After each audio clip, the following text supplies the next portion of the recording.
I'm going to do a little tutorial that's talking about batch georeferencing, and I'm going to do it with the GBC collection for reptiles. So what you want to do is to start is go to the management menu for that collection. Within the editing panel there's an option for batch georeferencing specimens, and this is available to all editors and also the administrators. So if I click on that, it's going to pull up a tool that lists all the localities for the specimens that are not georeferenced. So if specimens are georeferenced, it's not going to display there. And down here, it gives you some statistics. So this is the number of specimens that need to be georeferenced, 1,220. That's 99.3% of the collection. And within this list, you'll notice that there's a number in between brackets at the end of each locality. And that's the number of specimens that have the exact same locality within the database that are not georeferenced. This little yellow query term here allows you to reduce the list. Right now it's showing everything in the system. There's 131 localities that are unique that are associated with specimens. You look at this one, see it says 29. There's 29 specimens that have that exact same locality. But for this demonstration, what I'm interested in is all the localities that have Venbo. And if I list that, now we're down, there's 18 localities that have Venbo. And let's go down to the ones that say Venbo in the bakery. Now, if I hold down Control, I could select individual localities, and I could select multiple localities. When you hold down Shift, you could do it as a block. However, what we want to do is select individuals that are not right next to each other. So I'm going to do Shift, Bakery, Bread Made. I'm going to assume that means bakery. That's definitely bakery. Boulangerie. All those localities should have the same coordinates. In this case, there's only one specimen per each, but that's fine. Now, if I knew the coordinates, I could type them in the decimal format there. If I have degree, minute, seconds, I could type in degree, minute, seconds, and it'll convert it over to decimal format.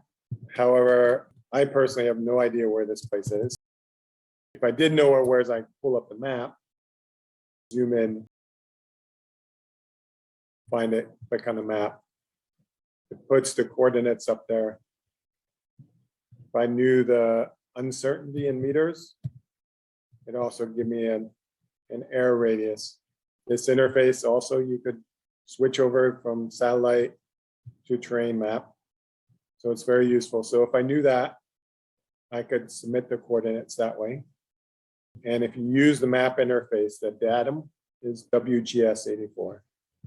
In this case, though, I have no idea where this place is. So in that case, there's other tools that are available that can help me figure out the coordinates. There's one, Geolocate. This is a tool that's being developed at Yale. They have a geographic thesaurus, and they'll try to figure it out using their thesaurus based on the verbatim text of the locality. However, for Gabon, unfortunately, I don't know if it's going to be very useful. I don't know if the thesaurus is really populated for this country.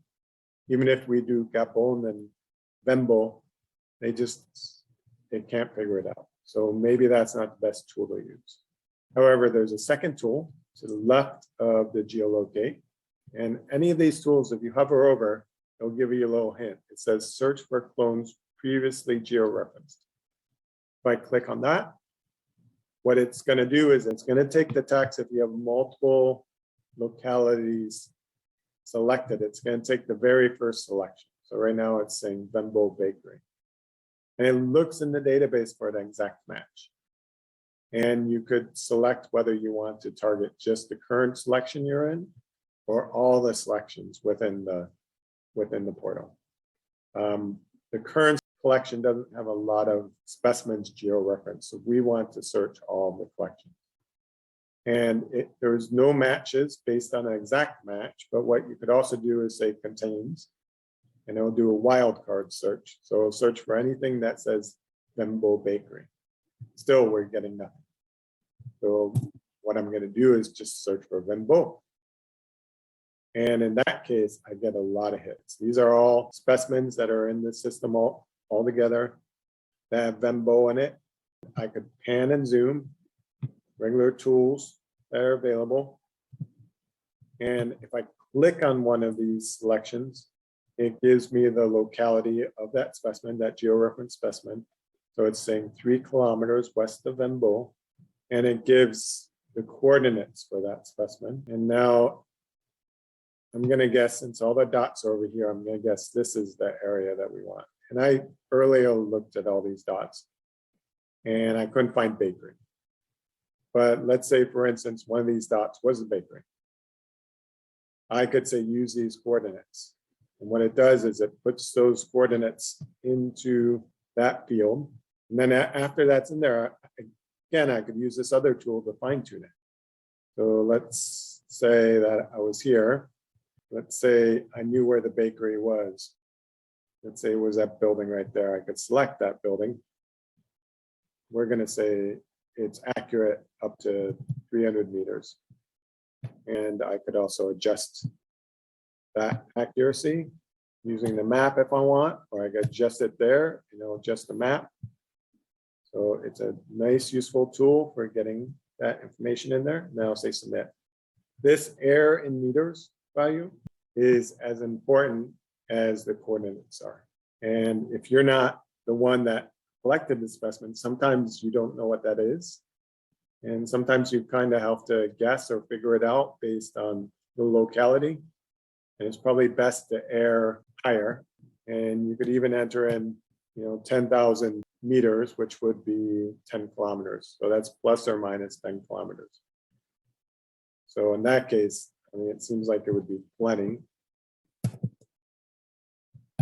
Or I could even say 5 kilometers or 2 kilometers, and it would give me the area of the town.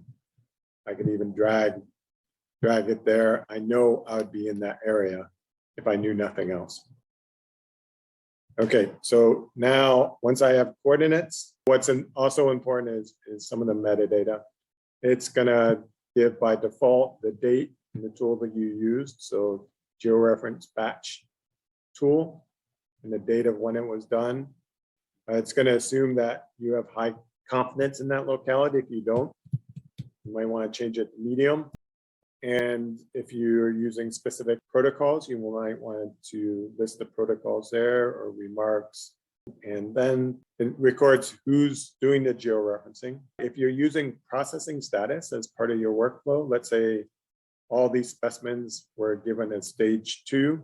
That means that that's everything that needs to be georeferenced as stage 2. You could change it when you update it, maybe pending review. Maybe that's the last thing that's being done. Now, finally, elevation. If you knew the elevation, you could enter an elevation there. The first one is in meters. The second one is in feet.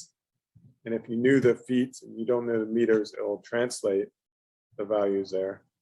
There's supposed to be a label there that says meters and feet. So it's not showing it. I'll have to look. So let's say this was true. I don't know this is true, so I'm not going to georeference these specimens. I would click the update coordinates. And what it's going to do, it's going to update all the coordinates using this information for all 4 of those specimens that are associated with these localities.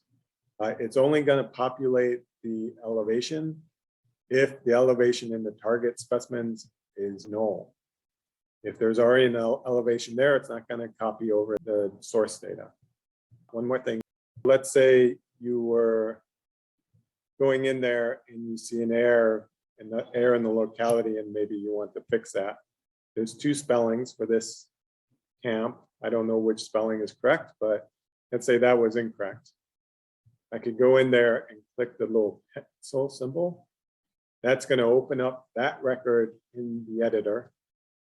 And I could go in there and change it right here. If within the brackets there, let's say it had 9 records, it would show all 9 records in here, and you'd have to go from record to record to make the edits to that locality. There are some advanced search options here that you could explore and I could talk about later, but I think that's the main details of this tutorial.